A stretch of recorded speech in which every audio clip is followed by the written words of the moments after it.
Hello everyone, and welcome to another beer review.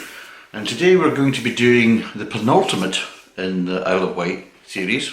Maybe a lot of you are probably saying thank God. But yeah, this is the kind of second last one to do. And today we have another textured label from Yate's Brewery.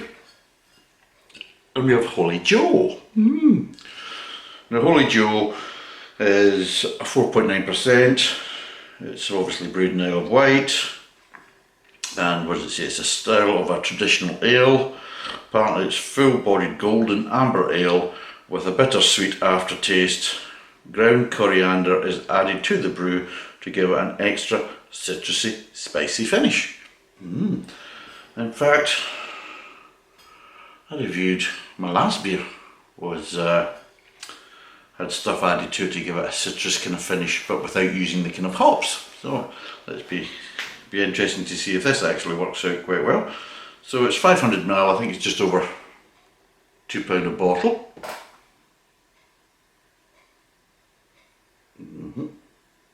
Just trying to get the thumbnail. There we go. So yeah, let's crack it open and see what it's like. There's no real spiel over it. Oh, they have a food pairing of fish dishes or spicy curry. I'm not going to go with it. I'm not going to take the bait this time. I'm just going to crack it open and pour it. Not going to comment. Nope. Right. So apparently this is a golden amber ale. Which tends to be a bit of a contradiction. Either it's a golden ale or it's an amber ale, but apparently it's both. Right. Now coriander. So it's coriander in the brew. So yes, ground coriander. So it's not fresh coriander. So it's coriander. So ground coriander will be from the seeds. So as you can see, it's probably more of an amber ale than a golden ale, but they're saying it's a golden amber ale. Right. Look, I'm not going to say. All right. What am I getting? I'm getting some floral notes. I'm getting some hops. Getting some light malts. I'm not getting any spiciness. I'm not really getting any coriander. I quite like coriander too, ground coriander. I'll put that in my chilli. That's not a euphemism by the way. I'm talking about food here. Yeah, that's all I'm getting. Hops with a kind of floralness, which is more kind of traditional south kind of traditional ales from South England. And yeah, light malts as well, which again you'd expect. It's quite effervescent, it keeps hitting my nose when I'm trying to sniff it. So yeah, so there you go. Head, it's slightly prawn crackerish, but yeah, let's see what it tastes like.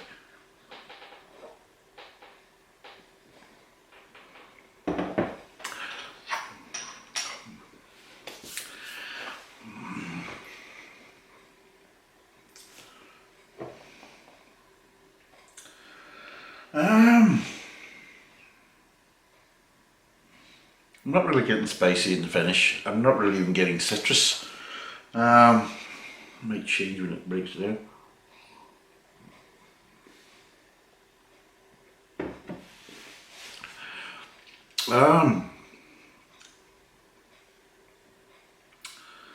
Right. At the start, let's break it down. At the start, we're getting the malts. We're getting sweet malts. Not overly sweet, but there is a nice kind of light sweetness to it. So we're getting kind of light sweet malts to start with, going from the front of the mouth onto the kind of mid tongue. It's kind of the sweetness is kind of dying down a bit. The maltish sweetness is dying down, but it's still there. It's kind of running all the way through. You're now getting the kind of hops and floral notes, but again, it's more kind of that kind of floral, kind of hoppy flavours. There is no real bitterness with that. It's just very kind of light hops coming through, and then it goes from that onto the aftertaste where the hops just kind of slightly die down a bit. You still get this underlying very light malt sweetness, but I suppose you are getting, how would you put it? You are getting a slight kind of earthy tones, and I'm not going to say citrus tones, but you are getting that kind of maybe ever so slight coriander, ever so slight. But yeah, slightly kind of I would probably say almost bordering on lemony, but ever so slight kind of lemony in the aftertaste. But again, it's just a kind of the malt kind of dying down.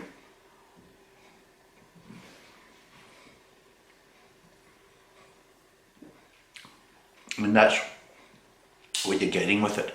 It's actually quite nice. It's actually quite a nice beer, and just that little slight aftertaste change, just to kind of adds that little kind of more kind of interesting dynamic to it. So yeah, Holy Joe. I don't know where it got its name from. I don't know. It doesn't say why. But yeah. Yeah, very nice. What would I give it out of 10? I am going to give it, I'm going to give it a 6.5. I'm going to give it a 6.5 out of 10. It's actually a really nice beer, nicely balanced. It's got all the flavour profiles yet, and it's just ever so slight hint within the aftertaste of obviously them adding ground coriander powder, and it just gives a kind of slightly different aspect to the aftertaste. So yeah, 6.5 out of 10. Thanks for watching, cheers, and bye for now.